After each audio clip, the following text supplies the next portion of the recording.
స్నేహితులారా నమస్కారం. కొన్ని స్థానాలు మినహా కాంగ్రెస్ పార్టీ తమతో అలయన్స్లో ఉన్న వాళ్ళతో కలిపి అన్ని స్థానాలను కూడా ఇప్పటికి నిర్ణయించింది.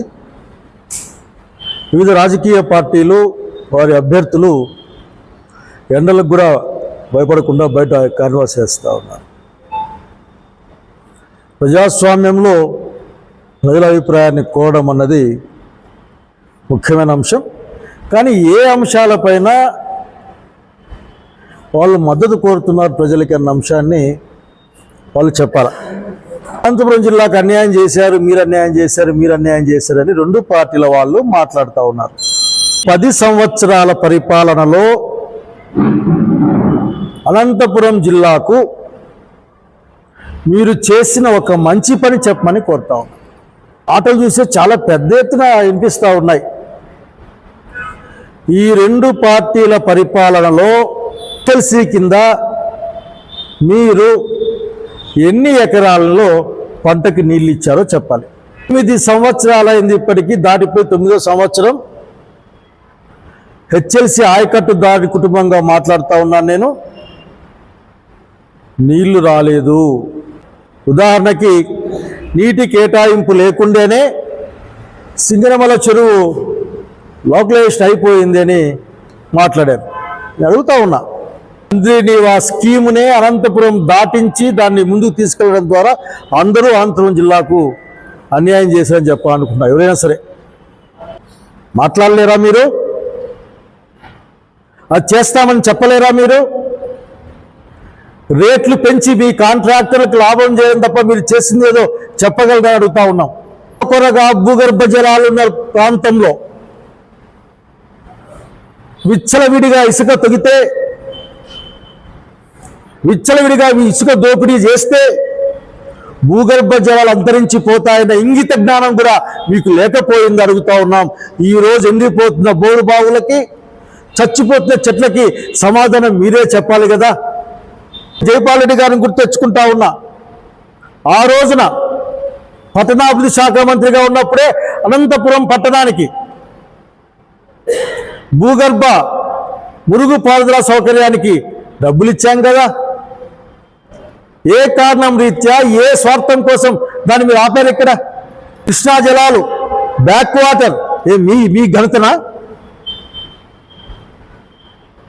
మా ఇంట్లో పుట్టిన బిడ్డలు ఎత్తుకుని ముద్దులు పెట్టుకోవడం తప్ప మీరు అనంతపురం పట్టణంలో ఏ పని జరిగినా అది కేవలం కాంగ్రెస్ పార్టీ నాయకత్వంలోనే జరిగిన సంగతి మీకు గుర్తు చేయాలనుకుంటా ఉన్నా.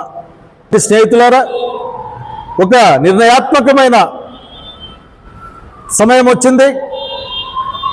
ఈ రాష్ట్రాన్ని నిర్మిస్తాయని ఒక ఆయన, ఈ రాష్ట్ర ప్రజల్ని ఎక్కడికో తీసుకుపోతా అని చెప్పి ఇంకొక ఆయన అవకాశం తీసుకున్నారు.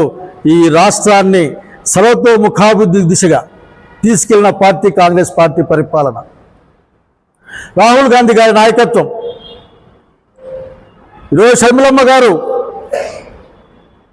వాళ్ళ నాన్నగారి అడుగుజాలు నడుస్తూ ఉన్నారు. కాంగ్రెస్ పార్టీ ఇది ప్రామిస్ చేస్తూ ఉంది. ఇంకా చాలు, ఇంకా ఈ వ్యక్తుల పట్ల, వ్యక్తి ఆరాధన పట్ల ఏందో అసలు కాదు. నిజంగా ఇప్పుడు జరిగే ఎలక్షన్ ఎప్పుడు చూడలే ఈ విధంగా. ఆఖరి ఏం జరుగుతుందో అర్థం కాని పరిస్థితి. మేనిఫెస్టోలో ఏం మాట్లాడినా అది చేస్తా, ప్రతి ఒక్కరు చేసే పనే. స్కూళ్ళు పెడతాం, మేము చెప్పామా? పెట్టాం. ఇన్నాళ్ళు చేసి పెడతామని చెప్పామా? పెట్టాం. గుండె జబ్బులకు ఆపరేషన్ చేస్తామని చెప్పామా? ఆపరేషన్ చేయించాం. ఆరోగ్య శుద్ధం పెడతామని చెప్పలే, కానీ చేసినాం. ఫ్రీ రియంబర్స్మెంట్ ఇస్తామని చెప్పలే, చేసినాం. ఎస్సీఎస్ సప్లాన్ని అమలు చేసినాం. పరిపాలన అన్నాక ప్రజల కోసం పనిచేయాలి. ప్రజల కోసం పనిచేయడమే పరిపాలన ఉంటుంది. రైతు గురించి పట్టించుకోకపోతే ఎట్లా? ఈ నెలాఖరికల్లా సగం పైగా ఈ జిల్లాలో ఉన్న తోటలన్నీ పనికి రాకుండా పోతాయి. ఇది నా మాట కాదు, సైంటిస్టుల మాట ఇది. ఒకవేళ మేలో కూడా వర్షాలు రాకపోయి, జూన్లో వర్షం పడకపోతే అసలు ఇంక ఏముండే అవకాశం లేదు. ఏం చేస్తావు రైతాంగానికి?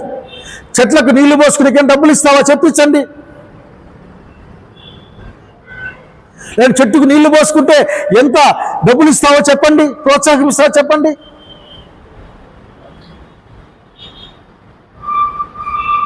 ఇన్సూరెన్స్ ఎంత ఇస్తారు? మాట్లాడేవాడే లేడే. మేమంతా మంత్రులకు, ఎమ్మెల్యేలకు ప్రతి ఒక్కడికి ఇవ్వాలి అప్పుడు ఇన్సూరెన్స్. అది ఇది ఏమైంది మీకు ఇన్సూరెన్స్కి? ఇన్పుట్ సబ్సిడీకి ఏమైంది? ఇత్తనం ఏమైంది? ఆ ట్యూబులు వేసుకునేకి, ఆ బిందు తుంపర సేద్యానికి ఆ ట్యూబులు ఏమైనా? ఏంది మీరు? ఏమైంది జిల్లా రాజకీయ నాయకులకి? దానికి దయచేసి ఈ జిల్లాకి ఏం చేయాలో ఆలోచించండి, ఏం చేస్తామో చెప్పండి, ఆ సాధనలో ముందుకెళ్ళండి. ఖచ్చితంగా కాంగ్రెస్ పార్టీ అభ్యర్థులుగా చెప్తా ఉన్నాం, మా అభ్యర్థులు గెలిస్తే ఈ జిల్లా, ఈ రాష్ట్ర అభివృద్ధి కోసం నిరంతరం పనిచేస్తారు. రాహుల్ గాంధీ గారు ప్రధానమంత్రి అయితే వెంటనే ఈ రాష్ట్రానికి ప్రత్యేక తరగతి హోదా, మన ప్రత్యేక ప్యాకేజు, అట్లాగే మన ప్రాజెక్ట్ అంతా అన్ని సాధిస్తాం. దాంతో పాటుగా నీళ్లు కూడా ఎక్కువ తీసుకొచ్చి రైతాంగానికి అందజేస్తామని తెలియజేస్తా ఉన్నా.